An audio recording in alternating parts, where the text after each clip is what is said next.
कोशिश कराई थी हमारे डीजीसी साहब ने, उन्होंने बात की थी सर, वही सेवा की पैरवी करेंगे तभी हो पाएगा। नहीं हो गया लाइए।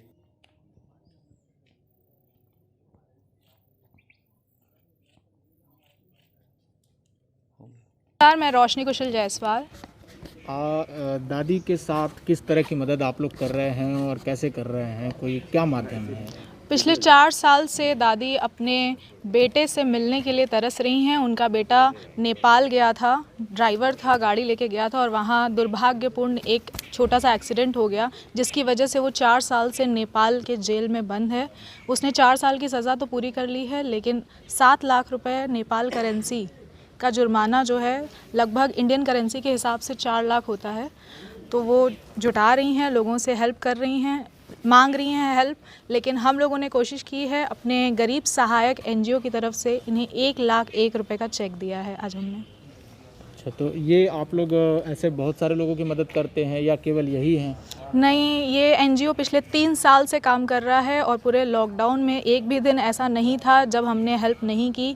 500-500 पैकेट खाने के रोज़ हमने डिस्ट्रीब्यूट किए हैं, खाने से लेके, राशन से लेके, मास्क से लेके, सैनिटाइज़र से लेके 500 रुपये चेक भी हम लोगों ने बांटे हैं गरीब विधवा लोगों को। भैया इधर बाइट ले लीजिए। नाम श्वेता अग्रवाल, मैं गरीब सहायक एनजीओ की मेंबर हूँ। मुझसे जितना हो सकता है मैं एनजीओ में हेल्प करती हूँ और ये करके बहुत दिल को सुकून मिलता है। अब तक कितने लोगों की आपने हेल्प कर दी है? देखिए, मैंने कई बार जाके हेल्प की है और कई बार मेन तो भैया और ये रोशनी चलाते हैं एनजीओ, तो हम लोगों ने मतलब आर्थिक रूप से जाके जितना हो सका है मदद की है, जितना हो सका है। लेकिन ये है कि मैं जा उतना नहीं पाती हूँ, लेकिन मैं आर्थिक रूप से और मतलब जहाँ तक मैं जा सकती हूँ, जो मैं कर सकती हूँ वो मैं करती हूँ। ठीक है। तो जिला प्रशासन की तरफ से और व्यक्तिगत आपके तरफ से क्या कुछ किया जा रहा है? देखिए, जो ये माताजी हैं, इनके बेटे से कोई नेपाल में एक्सीडेंट हुआ था और उसी में किसी केस में वो जेल में बंद है।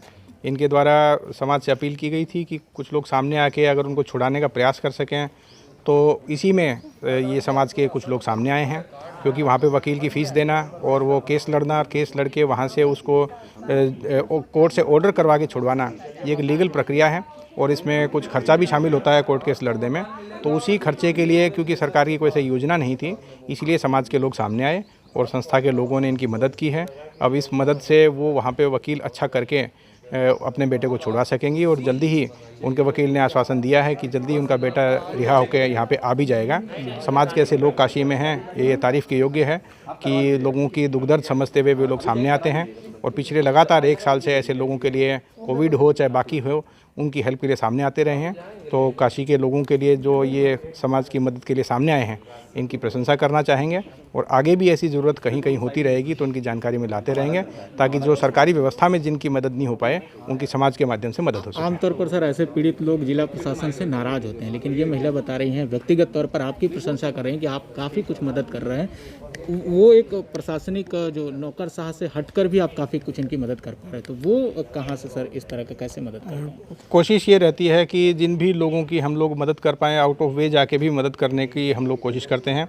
कई लोगों को रेड क्रॉस के थ्रू मदद करा के, कई लोगों को व्यापार मंडल, इंडस्ट्री के थ्रू इनफॉर्मल रूप से मदद करा के, तो कभी भी कलेक्ट्रेट में या आवास पे या किसी समाज के माध्यम से, अखबार के माध्यम से, न्यूज़ के माध्यम से ऐसे लोगों की जानकारी प्राप्त होती है, तो कोशिश रहती है कि उन तक मदद का हाथ ज़रूर पहुँचे।